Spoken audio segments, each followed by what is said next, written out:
So, hi, lovely ladies. It's so nice to have an all-women group for a change. But let's see if anybody else is joining us. We're just going to go ahead. Today, we're talking about the importance, or really just the significance, where it stands in different kinds of goal measuring, the importance of measurement in goal setting and in achieving goals. Okay, I'm going to just start by sharing my screen for a second, and I want you to tell me what you feel when you look at this image. Okay, this is an old screenshot on an app that I follow. What it is and stuff is not important. So when you look at these milestones, for example, and these numbers above it, like 561 days or whatever it is, what is the thought that comes to your mind? Like, say you're logging into your own app today and you see this number. What does it make you feel?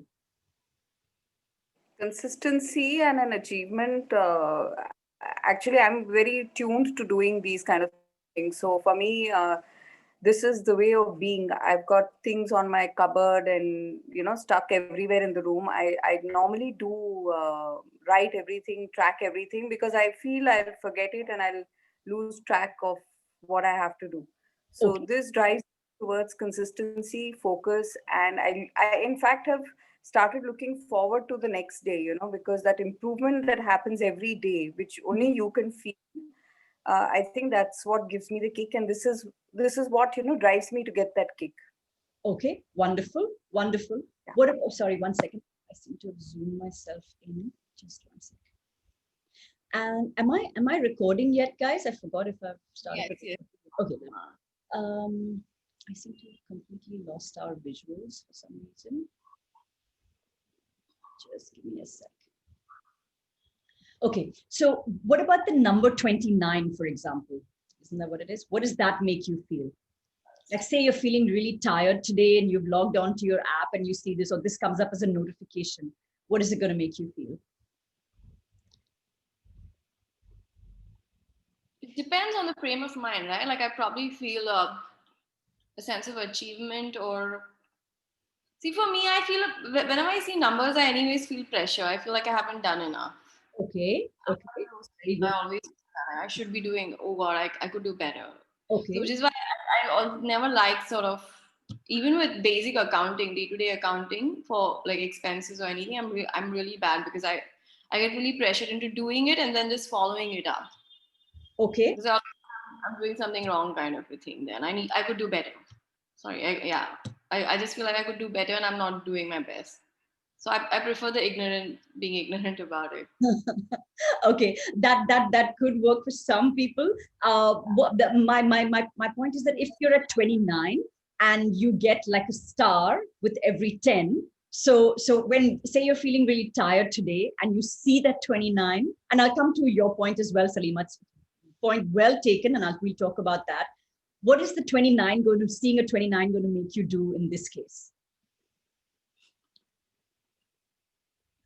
I probably feel good about it, but at least like a sense of achievement, I guess. So if you cross over to 30, you would have got another star. Okay, so the whole point is that very often, sometimes one of the things that quantification can do for us is actually get us to clock those achievements. Because as kids, if you see, whenever we did well, like a teacher would give you a gold star. So this is sort of like, it's a reward system of quantifying progress. So I've done 29 days. Today I'm feeling lazy. It's already like 11 o'clock at night, and I'm thinking this is actually my meditation app, where I actually started tracking the days.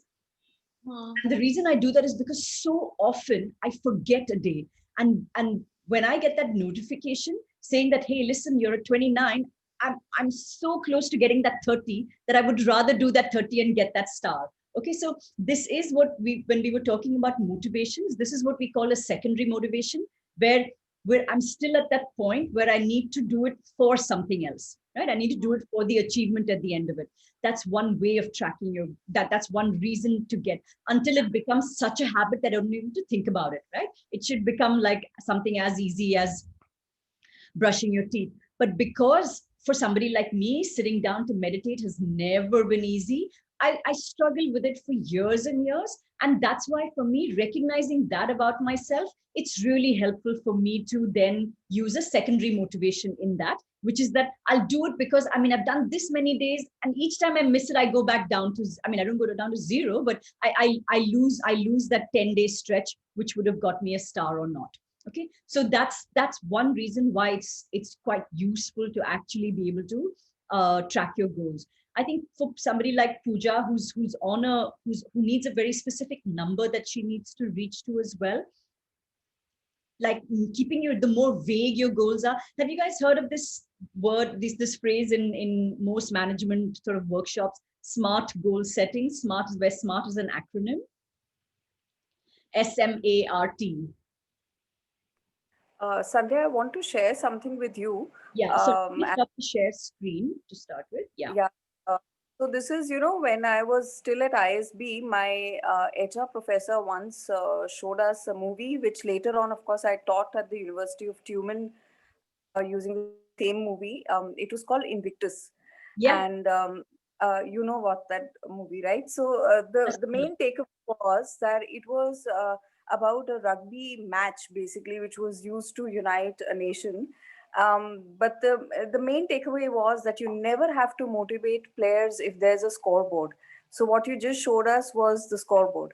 Yes. So that's probably what stuck in my head, and I never really had a weight issue. So this is also a personal defeat for me in the last 1 year. Since I turned 48, I think things that I never had to wear anything larger than 26 size jeans, and now I've gone to 28 and things like that. So everything was numbers to me. So personally, it's like that. I'm not saying it will apply to everybody, but it really serves as a great scoreboard. And you never have to be told, reminded if it's right in front of your eyes. So, so that's why I keep sharing all this on the group. Yeah. And let me tell you that many of the girls have contacted me off the group. And in fact, we're planning to do like 10 days of no sugar and things like that together, so you make good friends, you make new friends, you come across people who have the same challenges. So in that sense, your group has served more than its purpose of really getting focus back. It also makes the whole struggle very human and relatable, because so many of us are going through it. Absolutely. But Pooja, so yes, when you're a player and it's a game, there is a winning and a defeat. So this is where I wanted to bring out another aspect. So one is absolutely the scoreboard, right? So it's like if you're running a 100-meter dash, as in your case, you are, Pooja, because you've just crossed over onto a different size, and it's important for you for whatever reason to come back to particular numbers, right? In that case, I will say that this is a sprint. When you're in a sprint, a scoreboard is probably going to make a lot of sense, because there is a very tangible win and defeat as the sort of words that you've said. But now this is what I wanted to bring out, the different kinds of processes of goals that we have. Okay, sorry, the different kinds of goals that we have. Now we have goals which are process goals. This is something where it's about like it's the actual doing of it. It's the actual clocking of it every day. So say that I'm going to spend half an hour reading every day. There's going to be no big number for me at the end of the day, at the end of the year, or at the end of the month, or anything like that. It's about showing up every day. So in that, there's no real there's no like defeat in that sense. It's really about building the habit. Okay. Now the advantage is that this sort of goal is like 100% almost in our hands, right? Barring like some really untoward incident, this you have control over whether you show up for something or not.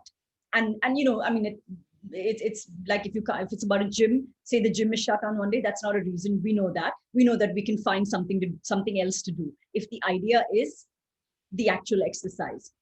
The next kind of goal is a performance related goal. Okay, so it's not like saying that I want to show up for like 20 minutes of piano practice every day. It's saying that I want to get a 3.6 GPA on my piano exam at the end of it. So it's a performance grade in that sense. This sort of goal, the part of it that's in your hand is the actual practice that you put in leading up to the goal, understanding the nuances of the exam, right? It's not just that I practice so great. You also need to learn how to crack the exam. You need to know what the examiner is looking for. And then finally, the rest of it depends on what the examiner's style of correction is, what mood he was, what he had for breakfast that day. So to some extent, saying that, oh, I must get a score of 1600 or whatever, I forget what SAT scores are, despite having a kid who's sitting for a SAT this year. But whatever that score sort of thing related is two aspects. One is the performance, one is the process aspect, like we talked about earlier.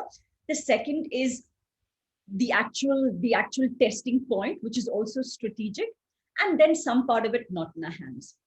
The third kind of goal, and this many people have on 100 Days of Focus also have talked about, and this is what I wanted to sort of bring to light. It's an outcome goal.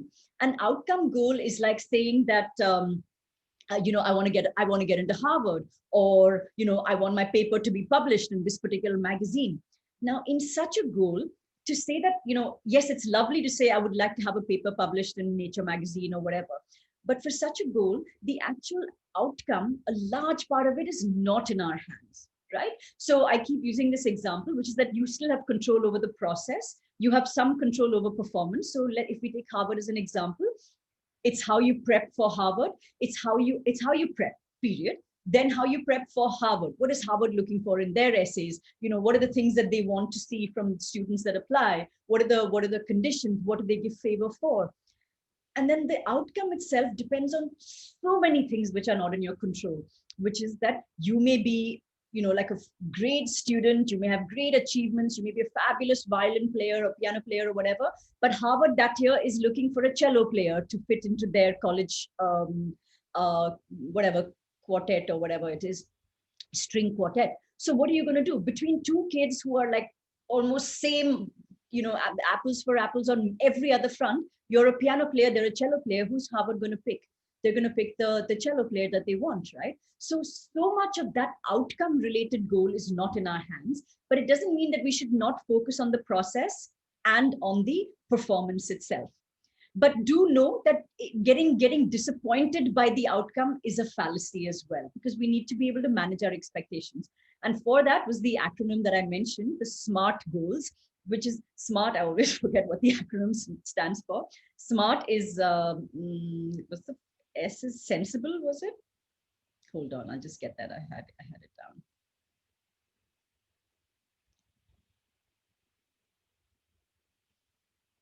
Yeah, SMART is specific, right? And this is why I keep the S for SMART is specific. This is why I keep saying, write down, don't just say, I want to lose weight. It like you're doing very successfully, Pooja, you're putting a very specific number to it. And you kind of know what's worked for you in the past as well, right? So that's specific.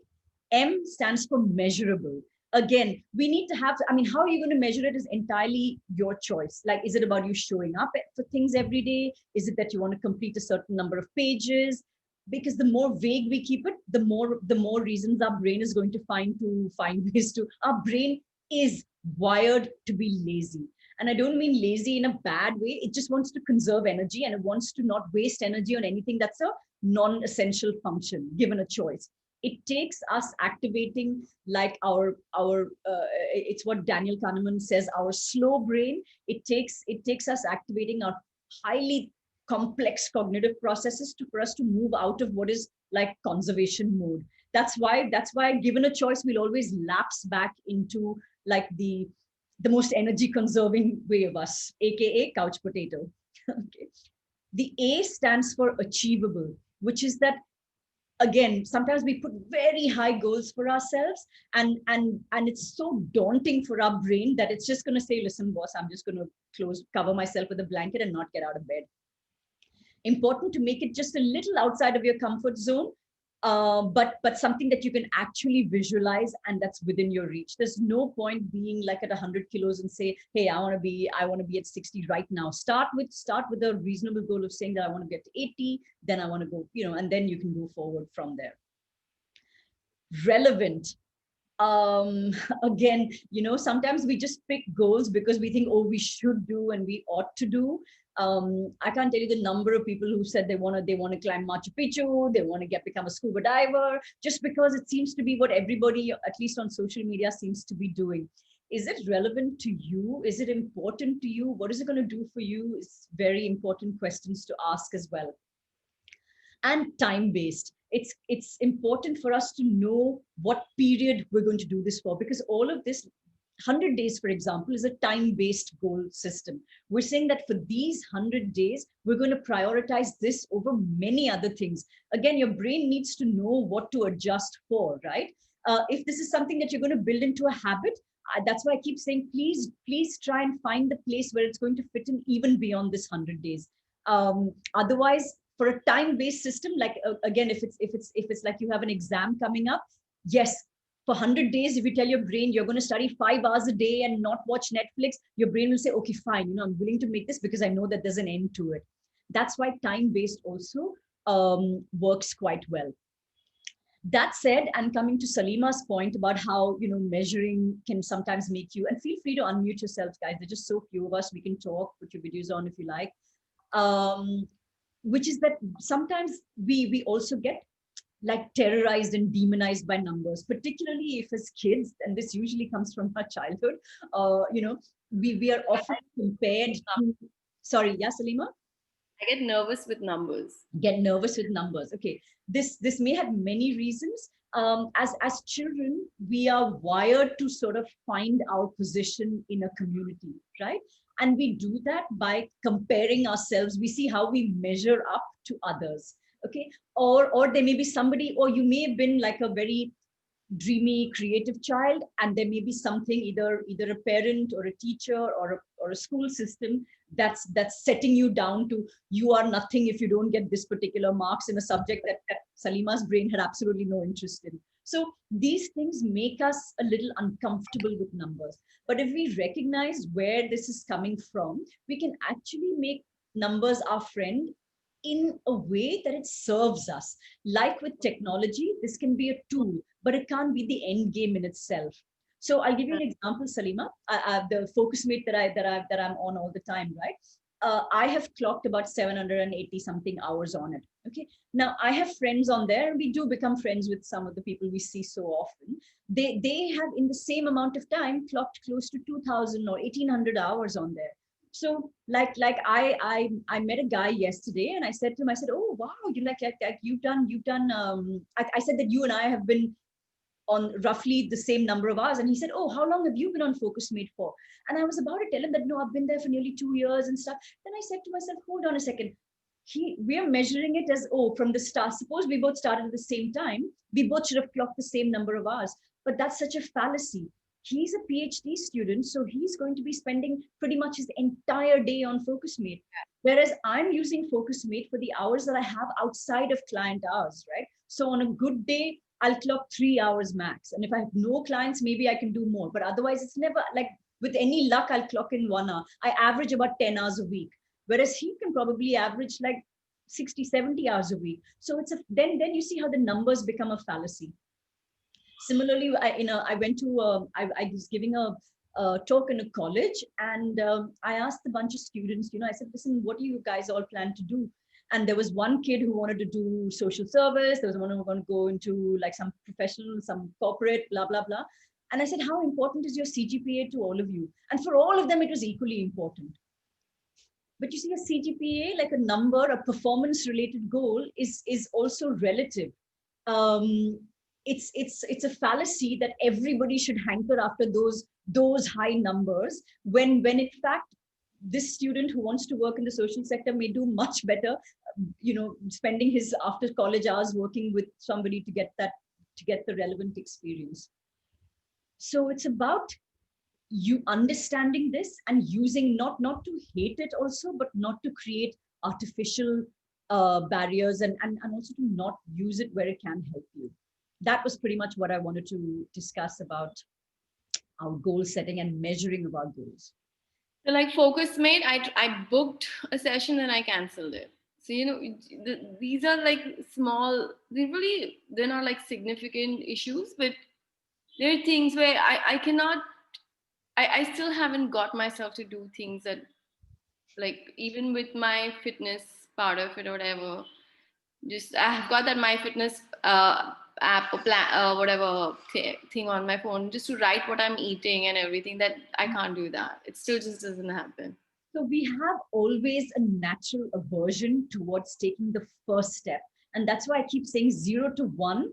It's that transition from there was a Salima who's not on FocusMate to there was a Salima who's on FocusMate. You're not alone. I mean, I used to find like the journaling, so I now every night from the time we've started this 100 days of focus, I've been journaling every night, Okay. like 5 things that I'm grateful for and what I attract. Wonderful. So which I couldn't do all these years, so I knew I had to do it. Yeah. So the divorce and everything, I did try with therapy and everything to do it, but now that's become like a routine. So there are days when I don't want to write, but before sleeping, I'll just say it out to myself in my head.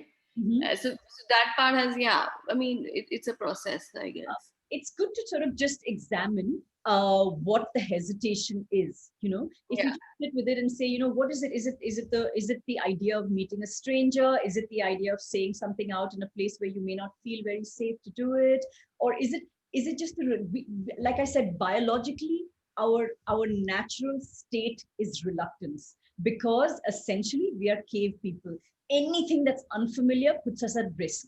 I was just reading something in the newspaper today about someone who did something pretty drastic. I forget what context it was, and I think it related to something about food only. And he said how he was fearing it for so long, and once he took the first step, it's literally like you've crossed over. It's like now what is the worst that can happen? You're going to get booted off FocusMate or whatever. I mean, just give me that example because I can't remember this guy's story. Somehow I knowing what I want to do on FocusMate and how I want to, that whole pre-planning and sort of putting it down is one of those. I go with the flow, like I just do it without. So Salima, there could be two things. One is to say, I like to be easygoing. I don't want anybody to regiment me. And if that's working for you, well, that's fine. Keep in mind that everything that you put more mind, more concentration, more focus towards, it's what we call discipline, will actually get you like a greater outcome. I gave this example on the chat, which was that when I was writing my book, I was averaging like 150 words an hour. I mean, it's a book at the end of the day, but one of my FocusMate partners challenged me to like a writing sprint, and where she just said, listen, I said, what kind of a race is this? You're writing a fiction book, I'm writing non-fiction. But just that sprint. And again, I said, for sprints, it's great to have it's for a race, it's great to have numbers, it's great to have competition in a sprint, not in a lifelong. But that lifelong, we're more pacers to each other, but we're not in competition with each other, right? 900 and something words. Look at the difference between 150. It was not double, it was not even triple, it was 900 and something. And that was just a one-off, I'm just saying. But what this does is that it takes away all other distractions. And it's not about FocusMate, it's whatever new thing that you're hesitating to sort of jump into. Yeah, it gives you the. It's also helpful to clarify. Sometimes the unknown makes us a lot more resistant to trying something new, right? So if it's like a new kind of exercise, for example, it's helpful to ask with coaching. When somebody wants to try coaching with me, it's extremely daunting, right? So many people will sort of toy with the idea. They'll say, oh, maybe I'll schedule that first intro call with Sandhya, but I don't want to commit to it. So then I always say, ask me 100 questions if you have to. It's a lot less scary when you're able to, when you know what kind of risk your brain is telling you, don't, this is unknown, this is not going to work for you. The other thing is, our brain is wired to tell us that it's not going to work. Our brain is naturally threat seeking. It's naturally wired to give us the worst case scenario because it wants to keep you safe, Salima. It wants to keep you in the safe comfort that you already know. To go out into the unknown is you challenging 50,000 years of evolution. So don't coming back to yourself. How if it works for me, it's great. Things do work out for me, but I think I'm at a stage where I want to pre-plan and make, design my own life. So, which is when, sort of quantifying things, putting numbers on it, putting a plan on it, sort of, I think is what I would like to achieve at some point. So here's an idea. If you've been curious to try FocusMate, just book a session and say exactly this. In this 50 minutes, I'm committing to myself to write down my plan. And just put numbers down. at the end of it, you're the one who's guiding this boat. You have every right to scratch that number out later and write down a smaller number next to it, you know. Yeah. But putting that number down, it's actually, again, Salima, in your case, it's you getting comfortable with the number. Start with a very small number, you know.